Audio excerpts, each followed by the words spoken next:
प्रदोष के पर्यांत की, प्रदोष के बाद की बिल्कुल लगी हुई पीठ से जो शिवरात्रि होती है, वो शिवरात्रि अगर उस शिवरात्रि का व्रत, साधना, तप, भजन, संसार का मनुष्य कर लेता है तो जिंदगी में उसने कोई व्रत किए ना किए हो, अगर एक व्रत शिवरात्रि का, प्रदोष की पीठ से लगी हुई शिवरात्रि का अगर कर लेता है तो उसको पूरे जीवन के व्रत का पुण्य फल प्राप्त हो। एक व्रत शिवरात्रि का प्रदोष पर्यंत की, अर्थात प्रदोष की पीठ से जुड़ी हुई। अब अगर आप कोई ब्राह्मण से, अगर कोई विद्वज्जन से, कोई पंडित जी से आप पूछेंगे प्रदोष कितनी बजे लग रहा है, वो बताएंगे फिर प्रदोष लगने के बाद प्रदोष कब समाप्त हो रहा है, तो जिस दिन 26 तारीख हो रही है उसमें लगाया, दोनों की पीठ मिल रही, दोनों।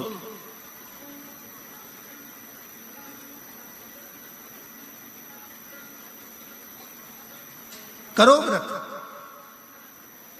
आपने कितनी भी एकादशी के व्रत करे हो, कितनी भी द्वादशी के व्रत करे हो, कितनी भी चतुर्थी व्रत करे हो, कितनी भी तीज व्रत करे हो, कितनी भी अष्टमी का व्रत करा हो, कितनी भी नवरात्रि के व्रत करा हो, कितनी भी तीज का व्रत करा हो, चाहे दुनिया के कितने भी व्रत आपने आधी में पुनि, तुलसी बाबा कहते हैं थोड़े में बहुत होता है। आपके व्रत, अगर कोई बीमार है उसके लिए, अगर कोई कष्ट है शरीर में उसके लिए ऐसा व्रत है, बाकी के सभी के लिए तो वही व्रत शिवरात्रि का पूर्ण व्रत है जिसमें भगवान शंकर की विरल भक्ति को हम प्राप्त करें।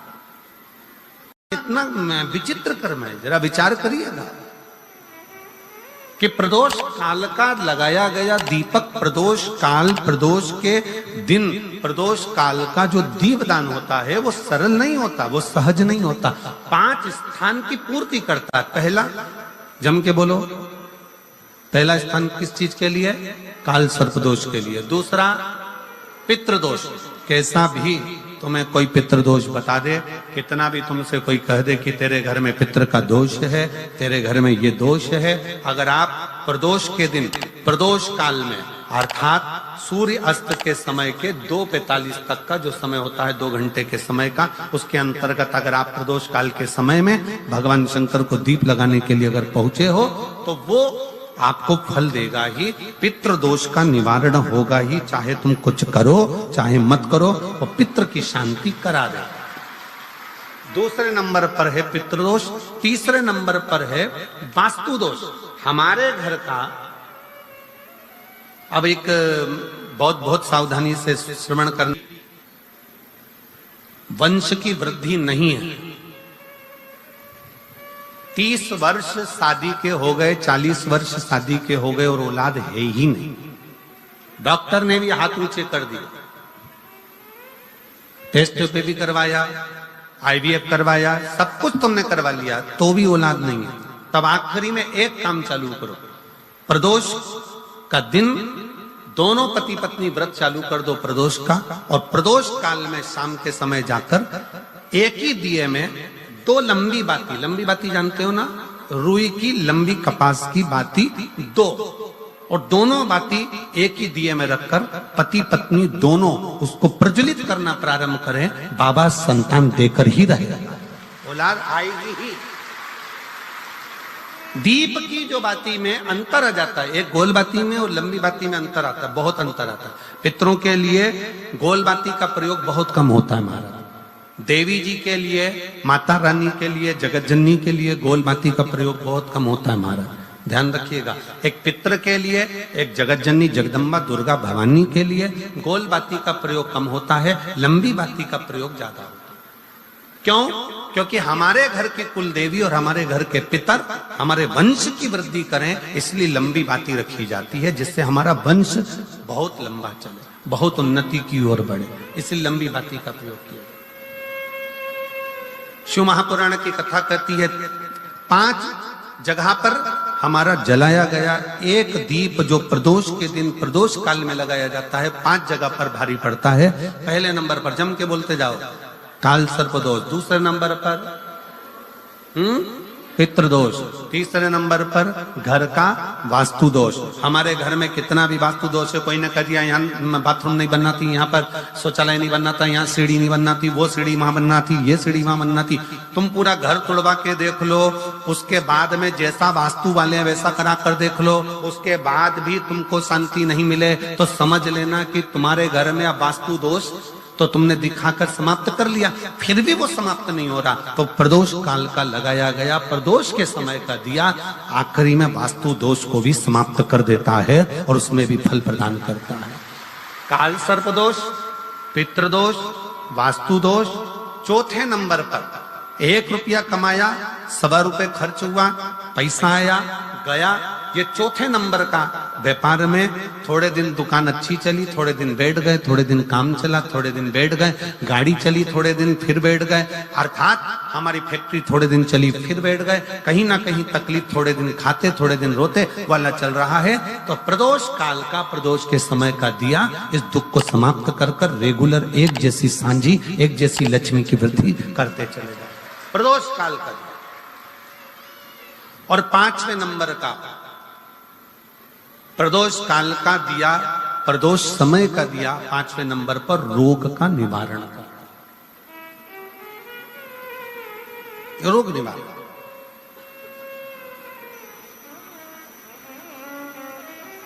ये 5 स्थान जो बताए गए हैं प्रदोष काल के दिन, प्रदोष के दिन दीप प्रज्वलन के। और अब की बार की जो शिवरात्रि आ रही है, बाबा देवादि ने महादेव की बड़ी कृपा है उस पर, बहुत करुणा। 25 तारीख को प्रदोष और 26 तारीख को शिवरात्रि। अब जरा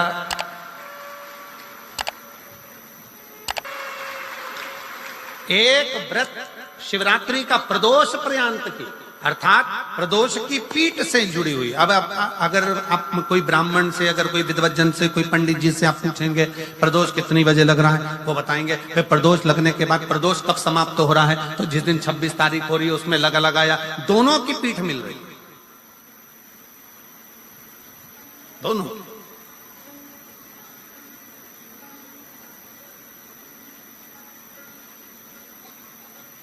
करो व्रत। बैसाख का महीना चल रहा है, शंकर के शिवालय में जाओ। शिव के शिवालय में 3 स्थानों का स्पर्श अवश्य। जब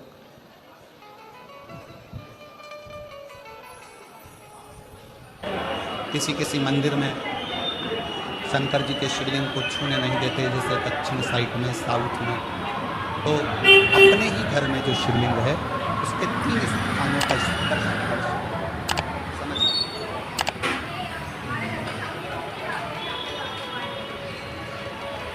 पहला, शंकर भगवान के जहाँ से जल बहता है उस स्थान, ये जलाधारी है, जल बहता है, ये शिवलिंग है, यहाँ से जो पानी नीचे की ओर जाता है उस स्थान का स्पर्श अवश्य। दूसरा, शिवलिंग का जो गोल भाग है उस गोल भाग में कहीं पर भी अपनी हथेली का स्पर्श अवश्य। तीसरा, शंकर भगवान के शिवलिंग का जो ऊपर का भाग है वहाँ अपने अस्थि स्पर्श अवश्य। तीनों स्थान पर ब्रह्मा, विष्णु और महेश का स्मरण करते हुए जब बैसाख महीने में आप शंकर भगवान को जल समर्पित करें। शिव जी को जब बैसाख के महीने में जल दिया जाए तो दोनों हाथ से अंजलि में कलश रखकर शंकर भगवान को अपने हाथ की अंजलि में जल रखकर शिव जी को जल अवश्य समर्पित करें। शिवरात्रि के बैसाख महीने की शिवरात्रि पड़े, बैसाख महीने की प्रदोष पड़े तो एक बेलपत्र शंकर को अवश्य समर्पित करें। मान लो गर्मी बहुत तेज है, पेड़ों पर बेलपत्र नहीं मिले तो एक दुर्वा शिव को अवश्य समर्पित करें। मान लो बहुत तेज गर्मी पड़ने पर, यहाँ रतनगढ़ में तो हम देख रहे हैं रजी रज धूली धूल इतनी है, मिट्टी इतनी है कि यहाँ तो दुर्वा मिलना भी बड़ा मुश्किल है, तो एक चावल का दाना शिव को जरूर समर्पित करो, उतनी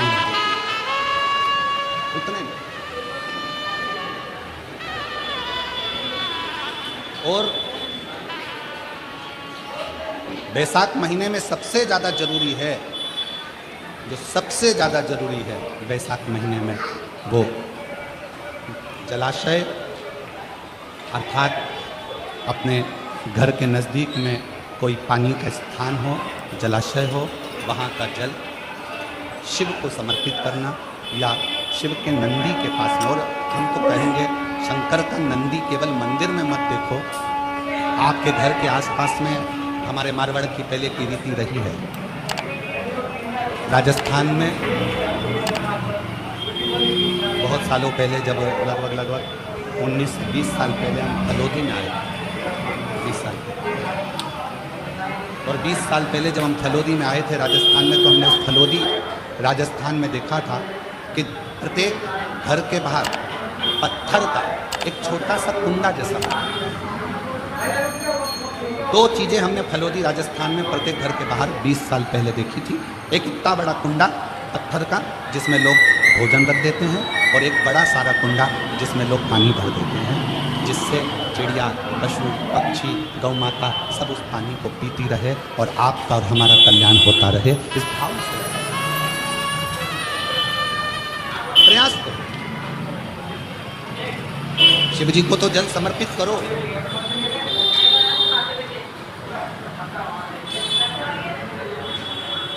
साथ में कोई जीव का भी अगर कल्याण हो जाए आपके एक लोटा जल से,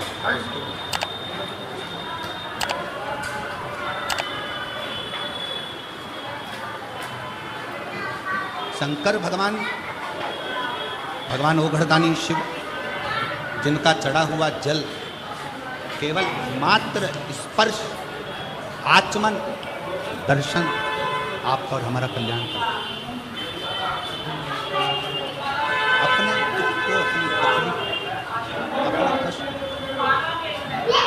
किसी दूसरे के दरवाजे पर जाकर कभी ना, कभी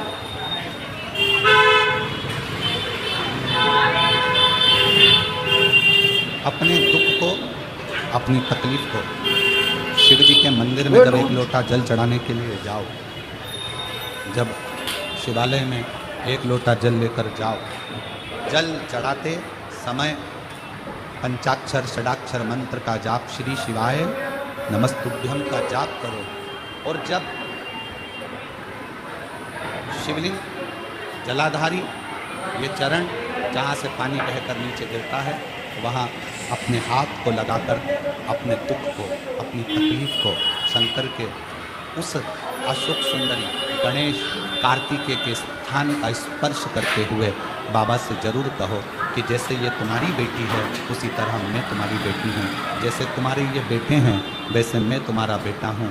इनके दुख को आपने मिटाया था, मुझे भी अपनी बेटी मानकर मेरे दुख को मिटा दीजिए, मेरे दुख को समाप्त। किसी से मत कहो पर शिव से, शंकर से।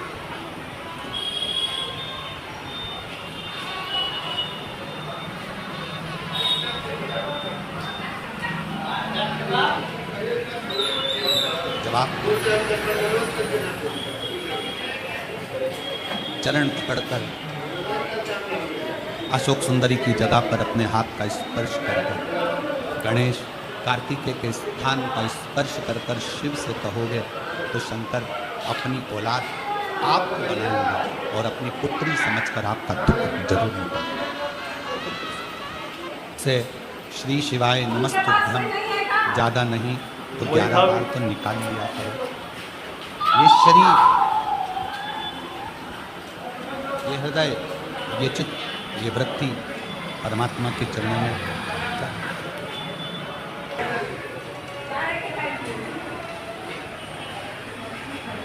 दुख है ना शिव से। पुरुष में और स्त्री में एक बहुत बड़ा अंतर है। पुरुष में और स्त्री में एक बहुत बड़ा अंतर है। पुरुष एक कान से सुनता है, दूसरे कान से निकाल देता है। स्त्री दोनों कान से सुनती है, जुबान से निकाल देती है। पुरुष में और स्त्री में सबसे बड़ा अंतर यही है कि पुरुष यहाँ से सुनेगा, यहाँ से निकाल देगा, और स्त्री दोनों कानों से सुनकर मुख से निकाल देती है। शिव पुराण की कथा कहती है अगर स्त्री को मुख से निकालना भी है सुनने के बाद तो अपने पिता देवादिदेव महादेव के सामने जाकर निकाले तो शिव के पास। सबका किया है मेरा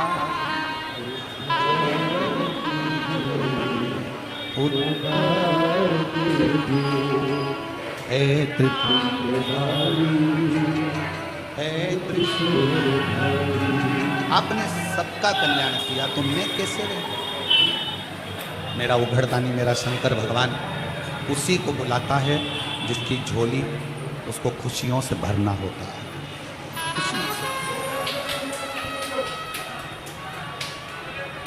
अब मालूम पड़े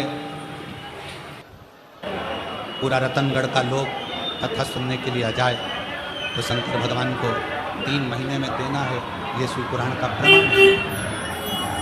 अब बुलाएगा उसी को जिसको देना है, जिसको देना ही नहीं है वो मन बनाकर रख भी लेगा कि मुझे कथा सुनने जाना है, कथा सुनने जाना है, पर मेरा भोले बाबा उसको यहाँ तक पहुँचने ही नहीं, पहुँचने नहीं।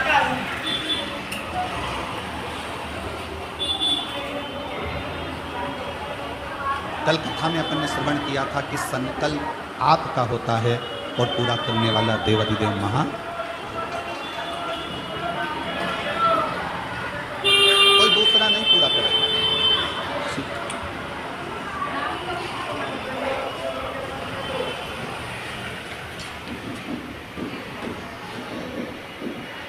भाई श्री हनुमान प्रसाद जी पोद्धर जी ने अपनी वाणी में कल्याण के शिव अंक में, अगर बन सके तो आप पढ़िएगा, कल्याण के शिव अंक में भाई श्री ने एक लाइन लिखी है। भाई श्री ने अपनी वाणी में लिखा कि भगवान को पाने के लिए अगर तुम अपने दिल से एक बार अगर मुख से कह दोगे कि हे प्रभु मैं तुम्हारा हूं और तुम मेरे हो, बस ये बात अगर दिल से कह दी तो परमात्मा भी तुम्हारा हो जाता है, तुम परमात्मा के हो जाते।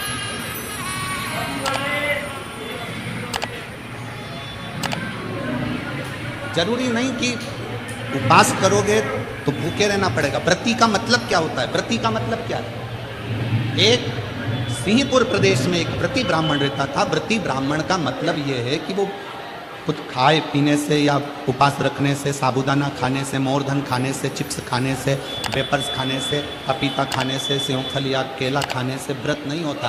व्रत का मतलब है कि तुमने एक नियम बना लिया कि मैं रोज अपने घर से 1 लोटा जल लेकर शंकर के मंदिर जाऊंगी, या आपने कोई नियम बना लिया कि मैं 15 मिनट शंकर का भजन करूंगी, या नियम बना लिया राम नाम कृष्ण नाम शिव नाम जपूंगी, ये तुम्हारा व्रत हो गया, तुम व्रती हो गए। ये व्रत तुमने धारण कर लिया।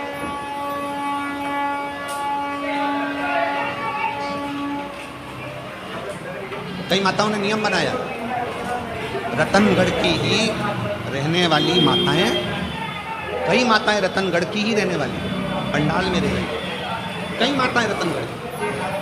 उसने नियम लिया कि मुझे 7 दिन कथा सुनना।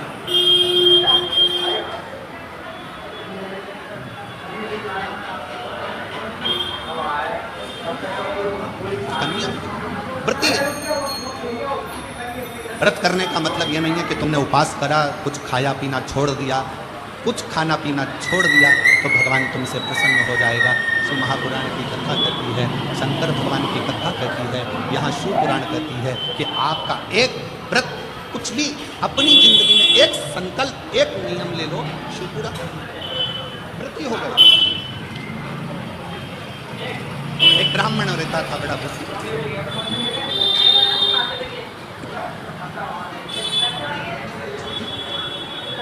और वो महाव्रती ब्राह्मण तत्व किसको कहते,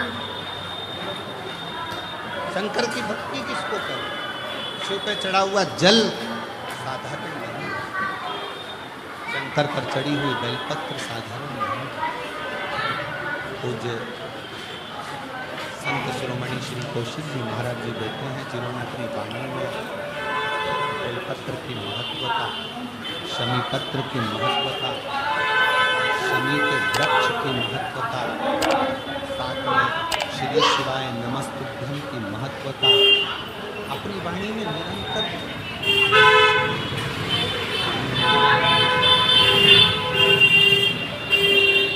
शिव जल साधारण नहीं, शंकर की भक्ति साधारण नहीं है, शिव स्मरण साधारण।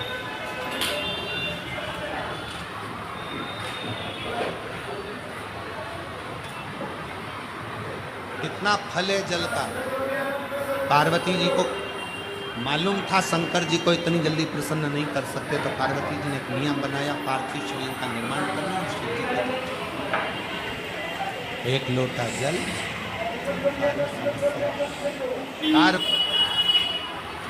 एक पार्थिव लिंग का निर्माण करके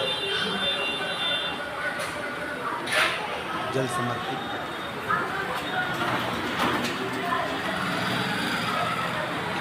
कितना अर्चन माता पार्वती जी के जीवन में, कितना माता पार्वती मैया जब जब जल भरने के लिए जलाशय में जाती हैं और शिव जी को जल चढ़ाने के लिए लेकर आती हैं, तो बीच में मगर उनको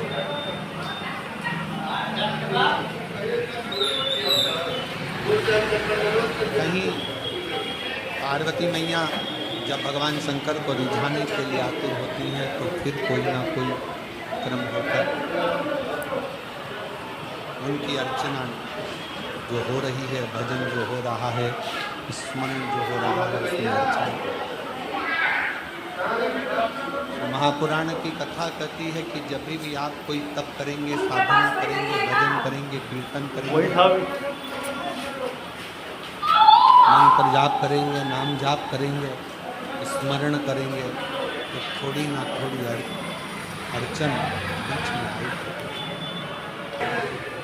आती और उसमें घबराना नहीं। उस अर्चन में अपन को घबराने का काम नहीं। एक बड़ा सुंदर व्याख्यान वर्णन है। मान लो किसी काम के लिए आप बहुत दिनों से लगे हुए हो और वो कार्य पूर्ण नहीं है, बहुत दिनों से लगे हो, मेरा ये कार्य होना चाहिए, मेरा ये कार्य होना चाहिए, मेरा ये कार्य होना चाहिए, और नहीं। तो महापुराण का एक बड़ा सुंदर सा भाव कहा,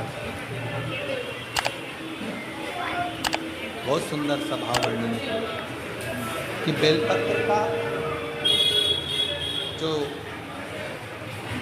नीचे का जो भाग होता है, बेलपत्र के जो नीचे का जो भाग है, इस नीचे के भाग में थोड़ा सा गाय का घृत, देसी गाय का थोड़ा सा घी घृत इस नीचे के भाग में लगा दें।